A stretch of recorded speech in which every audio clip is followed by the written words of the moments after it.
Happy New Year, Mam Fam. Let's go to brunch. Welcome to 2023, everyone. We are here at Disney Springs to kick off the new year with brunch. And what's better than one brunch? Two brunches. So we are headed to two of the best restaurants in Disney World. Grab your mimosa and your coffee, friends. Let's get to eat. Welcome to Disney Springs, friends, where IRL, it is 40-something degrees and my Floridian body is uncomfortable. Oh, I'm struggling. I am very cold. I do not own a jacket heavier than a denim jacket. And I don't know how people that live anywhere else do it. We're effectively reptiles, you know? We are reptiles. I am one of those gross lizards that runs around Orlando. They are me. I am them. Anyway, we are headed to two of my favorite restaurants in all of Walt Disney World for any time of day, but both of them happen to have amazing brunches. So we're taking you with us for a fun New Year's adventure. And you know what? Maybe these are places you want to add to your Disney list in 2023.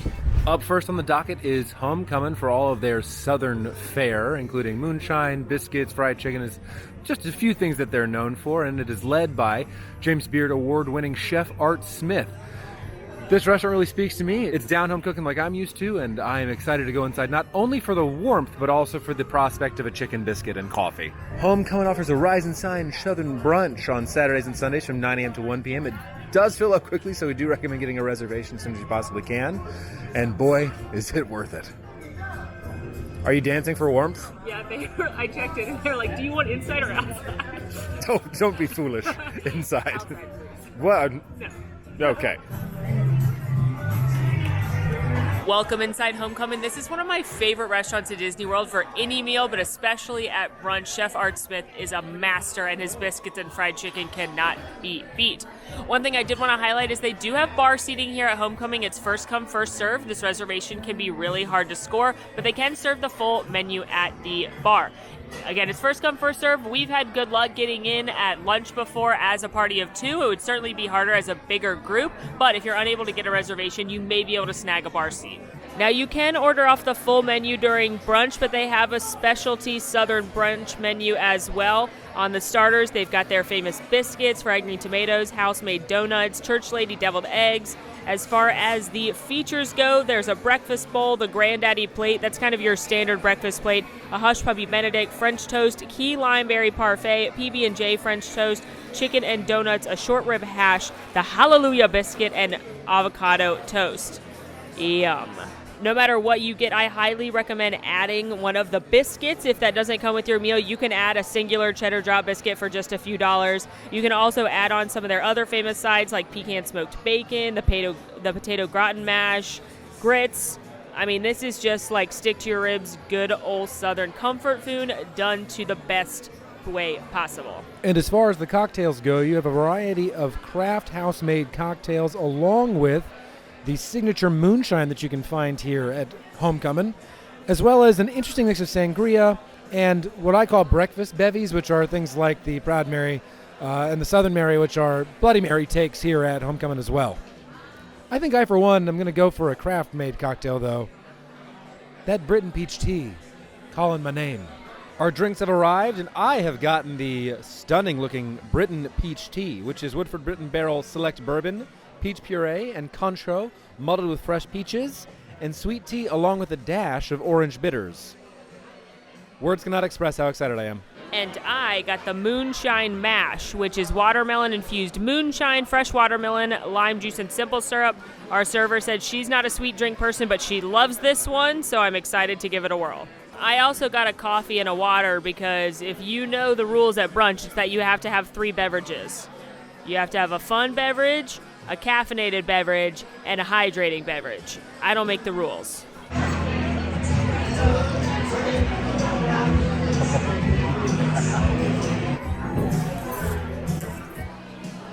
Ooh, that is so good. Yeah. I was originally going to get like an Aperol Spritz or something boring, but then my server said to try this, and she didn't think I'd be disappointed, and I'm not.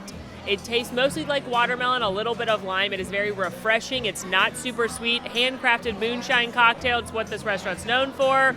Delicious. If you're a watermelon fan, highly recommend this one. I also can't taste the alcohol, which is dangerous. Let me just say one thing. You're going to have to like peach to like this. Again, you can barely taste the alcohol, but it tastes, the caramel notes are of the bourbon, but the real star here is the peach, and I'm a big fan. Peach sweet tea was one of my favorite things growing up in the South, and this satisfies and scratches that itch really well. In a shocking twist nobody saw coming, we're starting our brunch with donuts. But not just any donuts. These are Chef Art Smith pecan bacon donuts and a side of fruit. But we're not really talking about the fruit, although that is a healthy option.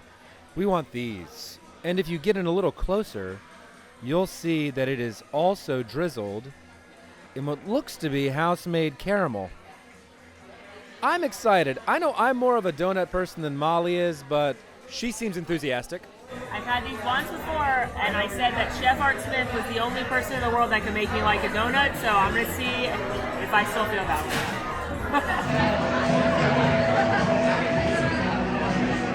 Oh, yeah.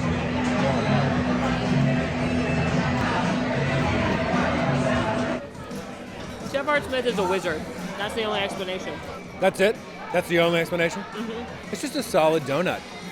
You probably know I don't like donuts. I had a traumatic experience with them as a child, and I've not liked donuts ever since. And that is amazing. For me, it's the pecan, the crunch of the pecan, and the salty bacon that make it. You don't really taste the donut, in my opinion. You taste those things. So I think that's why I like it so much. That's phenomenal and very unique, I think. It breaks the norm of what you consider a normal donut because it's not glazed throughout. It's not covered in glaze. It's a very nice, almost like cakey texture donut, but there's enough breaking it up to it's sweet and savory with a little bit of salt. What a good breakfast edition. Yeah, that's awesome. I don't normally recommend sweet breakfast, and especially not donuts, and get that. You should try these. Wow. Do you think he made these for Oprah? He was Oprah's personal chef for a decade. That must be the secret. The main event is here. We're just splitting one entree since we're doing 2 brunches today. But honestly, this thing is big enough that you could split it on a regular basis. This is the Hallelujah Biscuit. In my opinion, it's basically everything that's good about Homecomin on one plate. You start with a big version of Chef Art Smith's famous cheddar drop biscuits. Then you've got his famous fried chicken on there, 2 over easy eggs, pimento cheese, pecan smoked bacon, and it's all smothered in sawmill gravy. You get your choice of sides, so we went for Bradley's grits. They said, do you want those loaded with bacon and cheese? And we said, absolutely we do.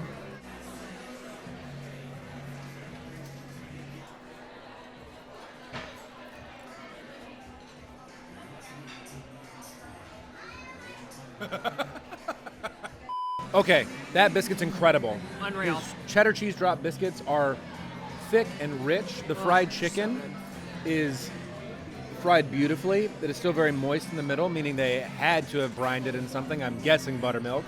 The pimento cheese, homemade, so good. And the egg over easy, perfectly done. Let's be clear, this meal is very, very rich and heavy. It's a stick-to-your-ribs kind of meal that I'm used to growing up with my grandparents cooking something like this for me every morning. And I now know why I miss it. One thing that's amazing about Chef Art Smith and his fried chicken is that it's never frozen. It's always fresh chicken. They brine it. They use buttermilk as well for over 24 hours to make their chicken. They also are part of the Florida Fresh program at this restaurant, so as many ingredients as possible they get within a 100-mile radius of the restaurant from local farmers. So as much of the produce, of the dairy, of the meat, of everything that they can get local, fresh ingredients, they do, and I love that because as the granddaughter of a century farmer in Iowa, I love that they're supporting our farmers, and it just means your food's better. My country comes out when I hear this music.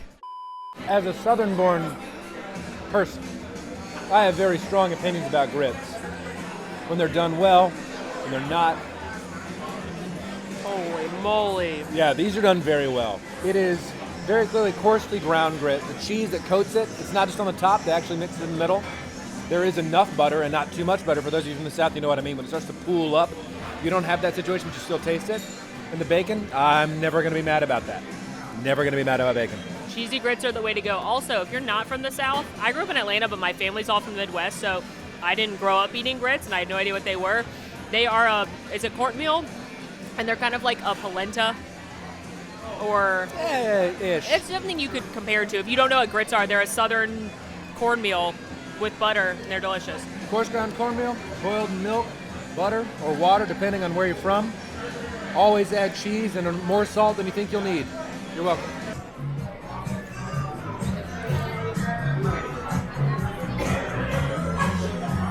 This is unfair to all other food.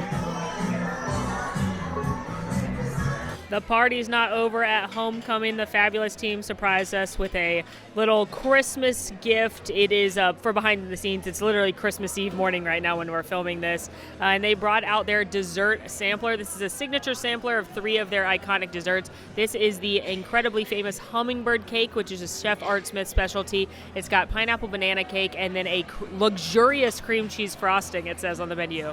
I love the word luxurious. Served with some house-made vanilla bean ice cream. You've also got right here the chocolate pecan pie. This is a 100-year-old recipe from Chef Art's family. Got that ice cream there as well. And then last but not least, this is a newer one of their desserts. It's the carrot cake. It's house-made carrot cake, cream cheese frosting, and a caramel drizzle. And oh my gosh, these look delightful.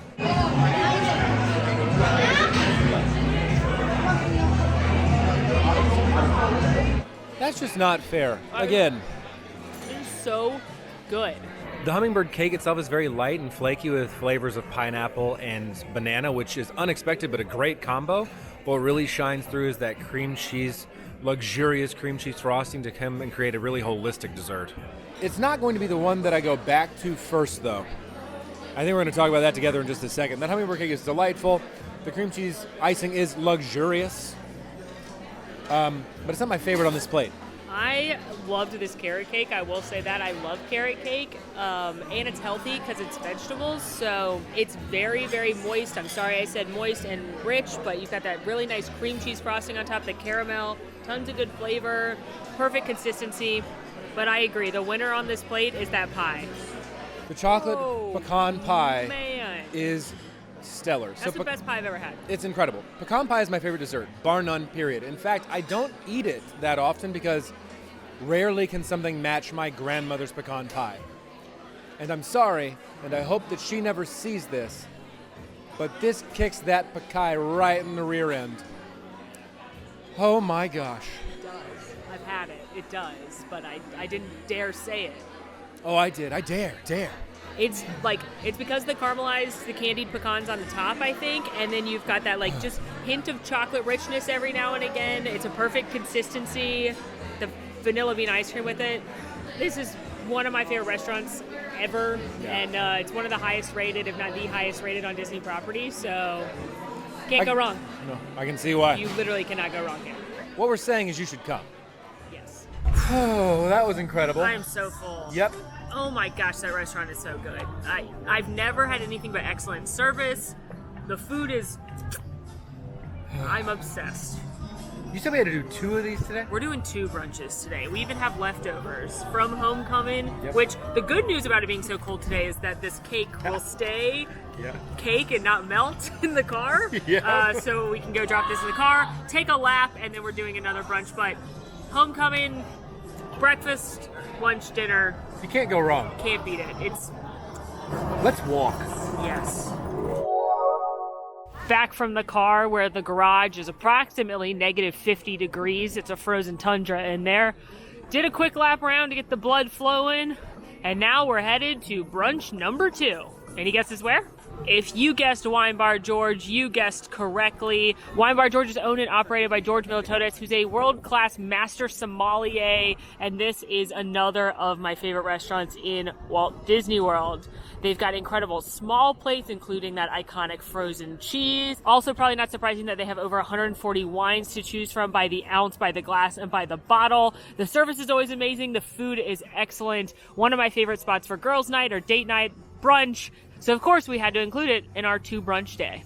Taking a look at the Wine Bar George Wine Country brunch menu, and you're going to see it's pretty different compared to the Homecomin menu. Whereas at Homecomin, we had that delicious stick-to-your-ribs Southern cuisine. Here, you're going to see a little bit more delicate, a little bit lighter fare, but you do have some heavier items like steak and eggs and gravy and biscuits thrown in. They have a few of their signature starters available, the hummus, the mac and cheese bites, as well as some of the boards. Those are available all day long and fantastic. After the starters, you look at the main plates. And again, they've got some heartier dishes like a fried chicken biscuit, which I've had. It's phenomenal. Steak and eggs are great. They also have a sweeter dish with the French toast, the burrata, which, spoiler alert, you're going to see that in a second, and a few other egg dishes. Got a couple desserts on there, their famous olive oil cake, and a few sides. So a little bit simpler menu, but all of it is fantastic that I've tried.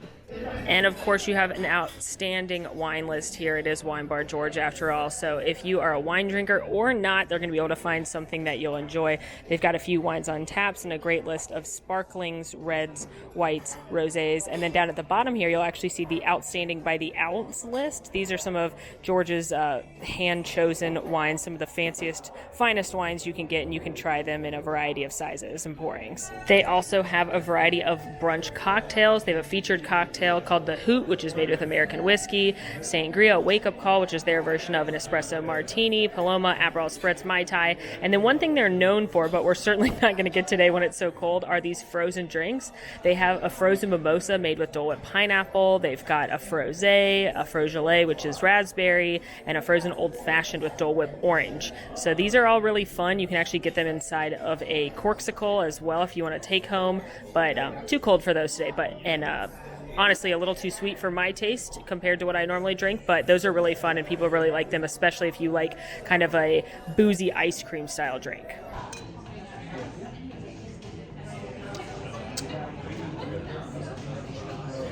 So the sparkling wine is a Brut rosé, so it has a lot of qualities of both. It's slightly sweet from a rosé, and the Brut itself is dry. Normally I don't go for rosés because they are really sweet, but this is counteracted nicely with a little bit of a drier start and just some subtle sweetness on the back end. Would recommend.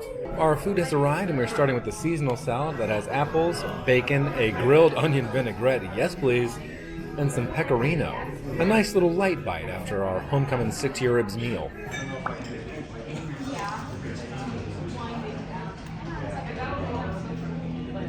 Yeah, that actually is very, very good. The lettuce itself is light and earthy. The vinaigrette, acidic. And the onion addition is stellar. I have to figure out how to make that at home. But what really shines through here is the apple. It cuts through with a bit of light freshness and sweetness. Just a really, really darn good salad. There's some smokiness from the bacon, too. Yeah. Why are salads at restaurants so much better than when you make salad at home? Even if I use all the same ingredients, they're never as good as when I eat them at a restaurant. Magic. The magic of not cooking. But this beauty right here is the real reason I come to Wine Bar George Brunch. It's the burrata. So you're looking at some crostini bread. It's grilled with some olive oil, some marinated tomatoes, candied bacon, avocado, fresh greens, and burrata cheese on top with drizzled with some more olive oil. It is fresh. It is delicious. It is light. It is more than the sum of its parts.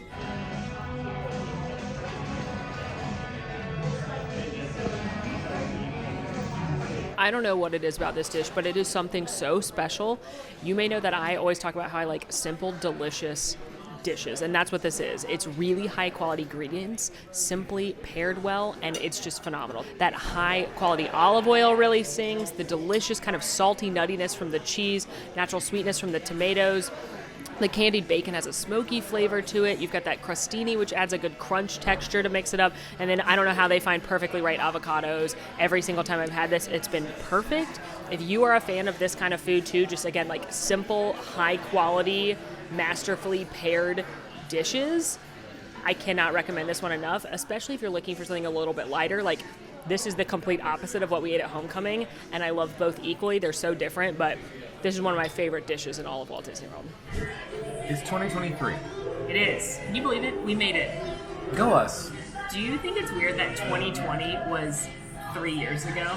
No, I'm still processing. It feels like yesterday. I'm still processing. Who is it? Well, anyway, as you look forward to 2023, let's talk about some things we're excited about. Yes. Let's go personal, professional, maybe pop culture, theme park stuff. Yeah. You're up first. All right, let's start with the easy one. Pop culture things you're excited about in 2023. So like movies, games. Okay. What are yours? Guardians of the Galaxy Volume 3. I love the Guardians movies. Barbie, the Barbie movie. It looks amazing, not to mention Simu Liu's in it. And we do love Simu Liu. We do, and I normally don't care about live action remakes, but live action Little Mermaid with Halle Bailey looks amazing, and her voice is that of an angel, and I can't wait to see her. So good. For me, pop culture wise, I'm looking forward to. There's so many movies coming out. I'm looking forward to the Dungeons and Dragons movie. Shocking. And then late next year, hopefully it releases earlier. There's a game called Dark and Darker that's coming out, which is just. I'm a gamer, y'all. It's called Dark and Darker. I can't wait to play it. That's all. It's D&D inspired as well, because that's clearly important to me. I love you for it. Angle change. Talk about professional goals. Kind of. Oh, I thought we were going theme park. Well, they kind of overlap. I had a really good time doing some of those non-Disney Universal videos, the Harry Potter experiences and the Stranger Things experiences, so I'd like to do some more travel this year as Mammoth and keep exploring new places and new venues we haven't shared before, as well as continue with our theme park fun. But I'd love some more cruise line content, maybe not just Disney Cruise Line, maybe some Dollywood, maybe some, other adventures. Other adventures is my goal. I'll echo that, but mine would be international. I want us to take the Mammoth international. Mammoth goes overseas. Mammoth goes overseas. I love it. I love it. What are you most excited about coming to the theme park space in 2023? I just want them to finally finish Tron. Who doesn't? Who doesn't want them to finally finish Tron? I can get on board with that. Very excited to hop on that motorcycle. I'm going to shout out Universal Studios Hollywood. I'm really excited about Super Nintendo World opening. Going to get out there soon and check all that out. I think it looks amazing, and I'm always excited about a new land. It's always fun to go to a new land. Yeah. And that park is really fun. It's really small and quaint, but they have my favorite water ride in the world. A water ride so good that I rode it 4 times and I wasn't even filming a video. So I'm excited to get out there. And last but not least, the heavy one. Personally, what do you think for next year? For me, next year, my goal is to continue with therapy and working on mental health, being a human. Being a human? Yeah. I'm a human. You're a human. We're all humans. We're all humies. Hey. Being a human or a human is messy and tricky, and there's a lot of emotions, and everyone's experienced something in the last few years especially, and just as we continue on this new path of Mammoth Club, just working through things in my past and how to be better moving forward. So mental health. For me, it's be more present in the moment. I tend to get wrapped up in what's next, and I don't allow myself time to celebrate small wins. So I think I want to give myself the pause button every once in a while to be able to celebrate good things when they happen and allow myself to process emotions when they might not be so good, instead of just moving on to the next. Good goals. If you would like to share what you're excited about in 2023, share what you're working on in 2023, and to end on a Mam Fam note, just want to thank all of you for following us on this adventure in 2022. Thank you for believing in us, for watching, for liking, for tuning into live streams and joining Discord and Patreon and all the things.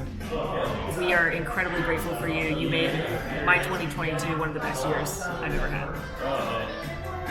Without you, none of this is possible. We appreciate you. Thanks from all of us, Max included.